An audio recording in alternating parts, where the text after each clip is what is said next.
Good evening, good afternoon, good morning, depends what time you're listening to this. This is part 1 of paper 2 of the mock examination. I think I'd compare this video to Brexit. You've decided to go ahead with it, but after a few minutes you may regret it. Let's get going then. Question 1A. A t-shirt was £46, now 22% off in the sale, and a pair of shoes was £43.60, now 3/8 off in the sale. Got to find 22% of that, take it off the price. Got to find 3/8 of that, take it off the price. How do I find 22% of that? Well, a non-calculator method might be finding 10% and 1% and so on. A calculator method is probably just go straight to 1%. So take the £46, divide it by 100 to find 1%, times 22 to get 22% is £10.12.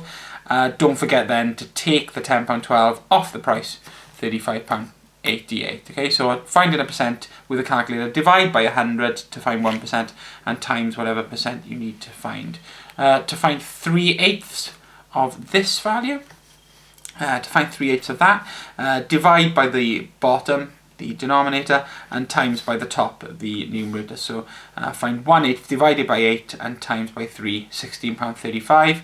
But again, don't forget that it's 3/8 off the price, so take that off the price, £27.25. Part B. I've written a little note. If ever you want to find like a fractional change in price, you need the change divided by the original. I'll also say on there, we don't need to do it for this, but if it said what is the percentage change in the price, then you would just take your fraction, put it into your calculator, and times it by 100 to make that into a percentage. Not that we need to do that here. So before the sale, jeans £43, in the sale £37. By what fraction of the jeans been reduced? So what is the change? What have they been reduced by? They've been reduced by £6. And what were they originally? £43. So 6/43. And again, if they wanted a percentage, times by 100. Question 2. We're mixing some paint here, and we have a ratio. Whenever we put 200 millilitres of white paint, we need 10 millilitres of red and 5 millilitres of blue. And I've written that as a ratio here, so white, red, blue. It actually could be simplified a little bit from there. We could divide that by 5, divide that by 5, divide that by 5, and simplify the ratio. I don't think there's any need though. If I read on, alright, you need to take a look at this, but to save time I'm going to jump to here. Yana, I think we pronounce that, wants to use 250 millilitres of blue paint. She's bought a 250 millilitre tin, and she's going to buy then tins of the other colours to mix with this 250 millilitres. So we've got to take our ratio, 200 white, 10 red, 5 blue, and scale it up because our lady here has 250 millilitres of blue paint. So what I've done is I've divided that by that and worked out that that is 50 times that. So if I've got 50 times more blue, I also need 50 times more red and 50 times more white, giving me these values here all in millilitres. So this is the mix. It's a scale up of this ratio, and this is what Yana is going to use to make her purple paint. Now we've got to go about deciding how she actually buys this, because paint comes in 250 millilitre tubs, 500 millilitre tubs, and 1 litre tubs. So if she needs 250 millilitres of blue, well, we've already been told in the question she's going to buy 1 tin of 250 millilitres. If she needs 500 millilitres of red, my apologies, lost my track there. Two ways to do this. The easiest way is to buy 1 tin of 500 millilitres, that's okay. But it would actually probably allow you to say she could buy 2 tins of 250 millilitres as well. Okay, then the hard one, she needs 10,000 millilitres of white. But if I want to change, that's such a big number, I'm tempted to change these millilitres into litres. 1,000 millilitres in a litre, so let's divide by 1,000, get rid of 3 zeros. So this is 10 litres. Well, they sell paint in 1 litre tins, so if I'm buying 10 litres, I am going for 10 1 litre tins for that. And then you basically transfer that down to the table. 1 250 blue, 1 500 red, and 10 1 litres of white. In total, that's 12 tins of paint. Question 3. Crikey, I'm going to get through a lot of reading. Here we go. Sian wrote the following in her blog. She's been recording the number of cars parked in a car park at 10 AM each day. Okay. The bullet point 1, the car park always had some cars parked in it. All that's saying is there wasn't a day with 0, right? The greatest number of cars was 11. The fact this was Thursday doesn't mean that we're putting these in order of days. We're putting these in order of size. It even says arrange the data. It means arrange it in order of size. So if the greatest number of cars was 11, I am putting that 11 right here as the biggest number. The range was 8 cars. So the gap between the smallest and the biggest was 8. Well, if the biggest was 11, 11 take away 8 tells me that the smallest number is 3, which I put there. The median was 9 cars, the middle number of cars, so let's put that in the middle, 9. The mode was 10. There were more days with 10 cars than any other number. Well, the only spaces I had available to me, I have to put in those 3 numbers in with these 2 or these 2. And 10 is bigger than 9, less than 11, so I've put 2 10s in there, the only places I could. And then to make it nice and easy for you, they then told you there were 6 cars on a Tuesday and 7 cars on a Wednesday. There are only 2 spaces left. Let's fill them up. If you read the question again and read it carefully, which I haven't done now, it does go on to say the mean number of cars for these 7 days was blank. So once you've got these numbers, there's a little bit more to do. You've got to go and work out the mean of my numbers. So what have I done? Added up my 7 numbers, 56. And divided by how many there are. So 56 divided by the 7 numbers equals 8, and transfer that there. Okay. Question 4. I'm not 100% sure the best way to explain this to you. I'll give it a go, see if this makes sense. Right. This is a map of part of Wales. We are told here the distance from Newtown to Welshpool is approximately 14 miles by road. Okay. I've measured it on my map, and on my map it is 3.5 centimetres. So what I've written here, I don't know if you can see that, hopefully you can, is that the scale that I can therefore say is that 3.5 centimetres on my map is equal to approximately 14 miles in real life. What that then, I could then follow that up with, I'm probably overthinking this, but it's one way, it's going, well, if 3.5 centimetres is 14 miles, what would 1 centimetre on my map be? Right? I'm dividing by 3.5, so I've also got to divide this by 3.5. You've got a calculator, but you'll find it's 4. So if that is 14 miles, then every 1 centimetre is 4 miles. But the question says, estimate the distance by road from Welshpool to Llanfair, I wish I hadn't started this, Carinion. Oh, I'm sorry about that. In miles.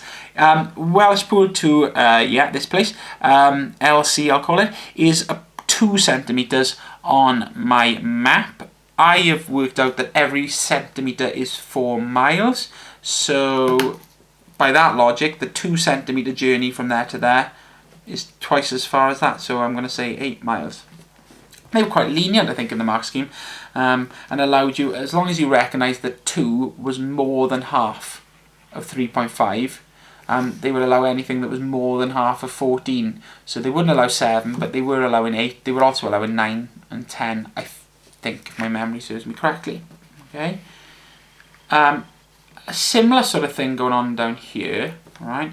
However, what we're told here is a straight line distance between Machynlleth and Carno is 3.5 centimetres on the map, but in real life it's 21 kilometres. So just like I started there by saying 3.5 centimetres is 14 miles, here I'm starting off by saying 3.5 centimetres is 21 kilometres. And just like here, I then went to 1 centimetre, I'm doing the same here, 1 centimetre, but I'm dividing by 3.5. Divide that by 3.5 is 6 kilometres. However, they are asking for this in this form. Okay? What this means, this kind of ratio form, is you actually need both these things in the same unit. So what I currently know is that 1 centimetre is 6 kilometres, and it would be quite easy for you look and go, oh, I've got that down to 1, so I just put 6 there. But they are then a different unit. 1 centimetre is 6 kilometres, not what I want. So I want to know what 1 centimetre is in centimetres, not kilometres. So hopefully you can see that what I'm doing here is thinking, well, 6 kilometres, if I times that by 1,000, 6,000, that's me changing it to metres, because there are 1,000 metres in a kilometre. But then I need to change those metres into centimetres, so I then times by 100 to do that. In total, I'm timesing by 100,000, timesing by 1,000, then timesing by 100. So 1 centimetre equals 6 kilometres, but the ratio is that every one on the map is 600,000 of the same thing in real life. Told you that would be a nasty one to explain. On to question 5. Poor Gareth has overpacked his luggage. He's weighed up with 21.13 kilograms, and the naughty boy was only allowed to pack 20 kilograms.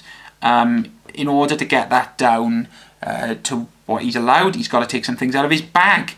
And what we are told is he wants to get as close to set 20 kilograms as he can, but he can't be over 20 kilograms, otherwise they're not going to allow this bag on the plane. Okay, so we got to take 2 items out of his bag and get him under 20 kilograms, but as close to it as possible. So don't take the 2 biggest just to get under, because we might be able to take smaller items out, if that makes any sense. So the way I've gone about this is I've started by saying, well, let's work out how much he's got to get rid of. Alright, from 21.13 down to 20, little take away some there. 1.13 kilograms. Then I've said, okay, but because all these things are in grams, I best change this into grams. So 1.13 kilograms times it by 1,000 is 1,130 grams. And then this is kind of like a bit of trial and error. Can I find 2 things that add up to at least this? Because that's the minimum I've got to take out. So I started with a coat and headphones. Unfortunately, they only added up to 1,120. That's not enough coming out of my suitcase. So then I thought, well, is there something a little bit heavier than headphones? Yes, a jumper. A coat and a jumper add up to 1,140 grams, which would bring me, is more than that, so it would bring me beneath the 20, but I'm still pretty close. Anything else added together will add up to more than that, so I'd be taking out more than I needed to, if that makes sense. So the answer was coat and jumper. Doing well. Flying through. Sorry, stack my papers. Question 6, a bit of speed, distance, time. Please, please, please get this triangle the right way, otherwise the whole 4 marks are dropped before you start. Okay, so it's speed, distance, time, S, D, T. Okay. Yeah, you don't want to put that in any other order, or you might end up saying some very random things. So the first one says, without even reading that bit, Nicola is going to her house. 2 hours 30 minutes is the time it took. The speed is 30 miles per hour. Calculate the distance. Distance is speed times time. I'm told that the speed is 30 miles per hour. That's not a problem. I'm told that the time is 2 hours and 30 minutes. Right? I want my time not in hours and minutes, not in minutes, just in hours. So what is really important here is that we get those changed. 2 hours and 30 minutes is 2.5 hours, and the number 2.5 is written as 2.5. So to work out the distance, with my speed in miles per hour and my time in hours, it would be 30 times 2.5, therefore I'm in miles.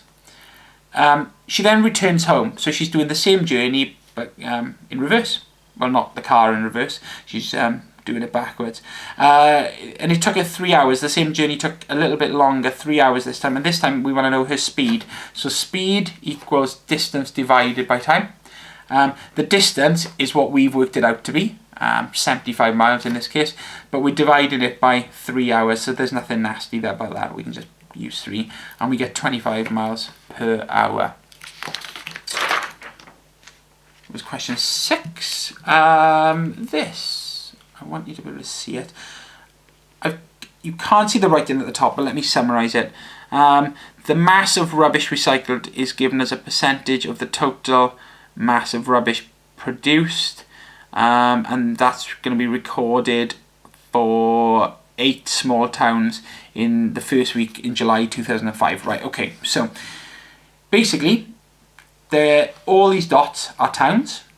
Okay, this dot, for example, is a town that has 3,000 people living in it and recycles 20% of its rubbish. This town has 4,000 people living in it and recycles, we're going up in twos here, 2, 4, 6, 8, 10, 12, 14% of its rubbish. 14%. Okay, question 1. Complete the statements. In July 2005, 2 of the 8 towns had the same number of people. One town had 2,000 people, one had 3,000, one had 4,000, one had 5,000, one had 5,500, one had 6,000, but 2 towns here both had 7,000 people in it. So these are the 2 towns with the same number of people. What were the percentages of rubbish recycled in these 2 towns? Well, this one, if I go across, was in halfway between 0 and 20, 10%, and this one, if I go across, was 40%. Okay. The town with the least number of people had a target of recycling 45%. Who had the least number of people in it? It's this town here with 2,000 people. That's the lowest percent. If I go across here, they're between 40 and 60. They actually recycled 50%, whereas they set themselves a target of 45%. So they've beaten their target. In fact, they've beaten it by 5%. Okay, 50 take away 45. I think we've got time for 1 or 2 more. Alright. Part of the same question, actually, this isn't it.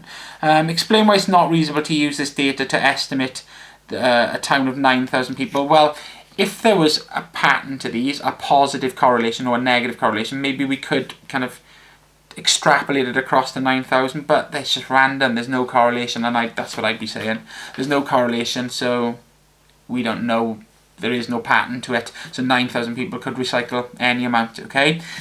Here, we're told that Mereford Town Council recorded the mass of rubbish recycled, and of the rubbish they recycled, 130,230 was paper and cardboard, and this was a quarter of the mass. And then we're asked, what is the total mass? Well, if this is a quarter of the mass, my diagram here hopefully explains this a bit better. If this is a quarter, I want to know the total mass. Therefore, I need to times this by 4, or double it to find half and double it again. So we're not finding a quarter of that. That is the quarter. We're finding the full amount. That's a quarter of the mass recycled. What was the full amount of mass? So rather than half and half it again, I'm doubling it and doubling it again, or timesing it by 4, 520,920 tons. Question 8. This could be the last one for this video, and I'm going to have to rattle a little bit to get it done in 20 minutes. Okay, first of all, it's OCW, so we've got to be careful with how we set out. We need to work out here the cost of going... What is Grace doing? She's doing something. She's taking a moped and she's going travelling or something like that, okay? And we're budgeting for all these things that she needs to buy plus 1 month's fuel. So let's split it up. The moped is the moped. She's just got to pay for it, £400, okay? The insurance is the insurance. She's got to pay for it, as is the tax, okay? We've got to pay it for the full year, okay? So we're budgeting for the full year for that and the moped. The helmet is £80, but we're having 15% off that. So here I've gone... Well, 10% is £8, 5% is £4, 15% therefore is 8 add 4, £12, so we're getting £12 off the helmet, £80, take away the £12 is 68, and again that's in there. So they are fairly easy. Alright, the only one that I've got any work to do is with the helmet by taking the 15% off the price. Then comes the hard bit, the fuel, 1 month's fuel. Now, what I am told here is that a moped travels 20 miles on each litre of fuel, okay? And she approximates that in the first month, which is what we're budgeting for, she'll go 350 miles. So 350 miles is what we need to travel, and every litre will take me 20 miles. So first thing, how many litres am I going to need to put in the moped? If 1 litre gives me 20, 2 litres gives me 40, 3 litres gives me 60, and so on, but I need 350. So the sum that I have done, the way I've gone about this, is dividing the 350 that I need, that I'm going to do, by 20. Okay, and the answer is 17.5. I need 17.5 litres of fuel to get me that distance. Okay, every litre costs £1.26, so times that by 1.26, £22.05. Put that in my list of things I'm buying, add them all up, £678.25. Then we're told she's budgeting £60 a month. How many 60s does she need to get to there? Divided by 60 is 11.3. So if she saves for 11 months, she's not quite there. Therefore, I've put she needs 12 full months in order to exceed what she's got there. End of video part 1. See you in part 2. Bye-bye.